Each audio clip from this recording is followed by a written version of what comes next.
Jim Phillips here. Welcome to Java with Jim. I trust you're doing well. I had a question that was asked of me this week, and I think it's a question that most of us contemplate from time to time. I know it's certainly something that I do think about from time to time, and I'll also share an experience I had when posing this question on one of my early morning walks. But the question I was asked is, how do I become more spiritual? Now, I think when we first think of that, it's really how do we, whatever our definition of spiritual is. I think that's the first thing that we have to get to, is what does that mean to you to be more spiritual? But I want to give you my understanding of it. And actually, it's my belief, and it's just based on everything that I feel within myself that would give me this definition or this sense of what it means to be more spiritual. How can we be more spiritual? Well, the first part of that for me is you cannot be more than what you already are. And this gets to whether or not you believe this, and a lot of people do not. So I'll just pose this right now as well. Do you believe you are a spiritual being? Now, we all have heard, I guess, at one point in time, we're a spiritual being having a human experience. So do you believe that or not? Do you believe that you are in fact a spiritual being, and that spiritual being that you are is here in physical form having the experience that we would have through this incarnation as whoever you are? So, to get back to my original point, you are spiritual. You can't become more spiritual. You can't become more than that which you already are.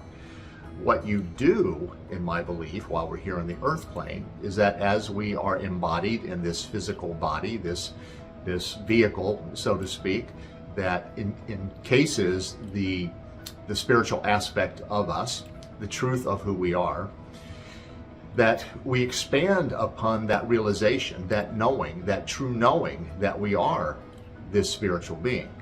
So it's not about becoming more spiritual. It's about allowing that which we are, the spiritual being, to expand upon its experience as a spiritual being in physical form through what we do in our humanness. And it's the opportunity for all of us to realize is a better word, to realize how truly powerful we are, that there really isn't anything that we cannot accomplish or overcome. And I think we get hung up again on purpose. We get hung up again on, I don't know, what other people say, what we believe, what we do, whether or not we can do what we're most passionate about, because it doesn't allow us to pay our bills and to do those things that I think we believe we need to do in human form. And there's no question we do have responsibilities. I'm not denying that. But I think to ask the question, how do we become more spiritual? It's a matter of letting go of those things that do not allow you to have that true experience of your spirituality, of your true essence as spirit.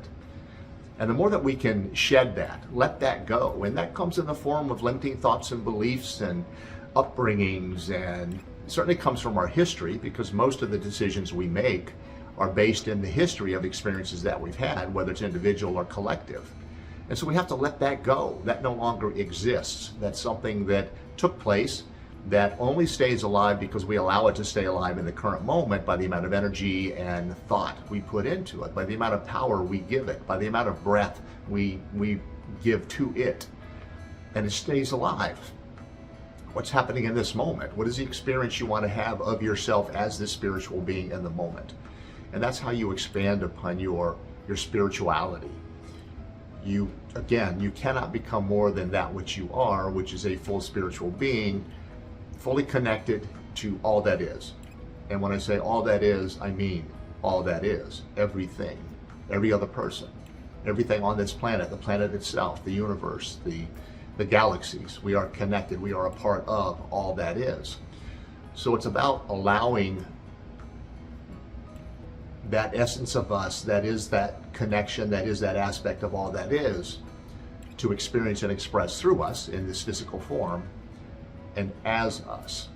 And the more that we release those blocks that prevent that full experience and expression, the more we have that full experience and expression of the spiritual being that we are.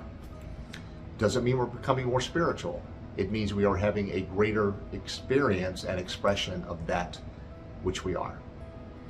Now, the experience that I had where I asked the question one morning when I was walking was, it wasn't so much that I was looking to become more spiritual. I was frustrated because I thought I was being spiritual, and yet I also realized that there was thoughts that were going through my head. I had taken certain actions. I just didn't feel like I was being spiritual. I felt like wasn't living up to what my definition of what being spiritual was, or what a spiritual being would look like. So I guess I would ask you that question. What is the spiritual being that you're trying to hold yourself up against? What does that being look like? Does it mean you're supposed to walk across water? Does it mean that you're supposed to go sit under a tree? Does it mean you're supposed to go sit on a mountaintop and all of that makes you more spiritual? So I asked the question about the spirituality. What is it that I can do to become more spiritual? Or why do I not feel that I am being the spiritual being that I truly believe that I am? And it was a funny answer that I got. And of course, I think around spirituality, we think we have to follow a certain set of rules. I think we feel that we have to adhere to, in some cases, dogma, guidelines, what society would say we're here to do and to be, certainly what our family says we're here to do and to be. And I think that's where the resistance comes in, where we're not allowing that full essence of who we are to be experienced and expressed. So I had this idea in my head of what that looked like, what that was supposed to feel like. And it wasn't because I saw it somewhere or read it somewhere. It's my idea of what I thought that was supposed to be. So I asked the question, why am I having these feelings? Why am I feeling frustration around this ability to be and to feel like the spiritual being that I know that I am? And the response that I got was, quit trying to be the perfect human, because I think that is a big part of it. We feel that by being a perfect human, we're being more spiritual. When in fact, when we're being the perfect human and trying to be the perfect human, all we're trying to do is live up to those standards of what we believe being a human is. So the full answer to the question was, quit trying to be the perfect human and just be perfectly human. And what that means is we are here in this expression as this physical body with the spiritual aspect of us, which is within this physical body, that is experiencing and expressing through this and as this.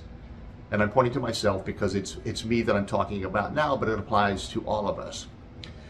So quit trying to be the perfect human by living up to those standards we think that somebody who is a spiritual being in physical form, that perfect human would be, because that's the frustration. That those are standards that nobody can live up to.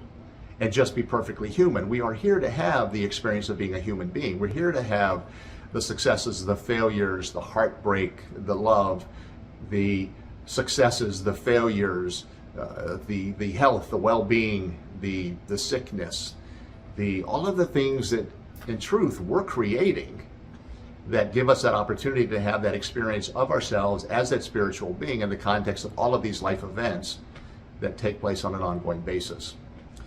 So I would just give you that as a bit of advice, I guess.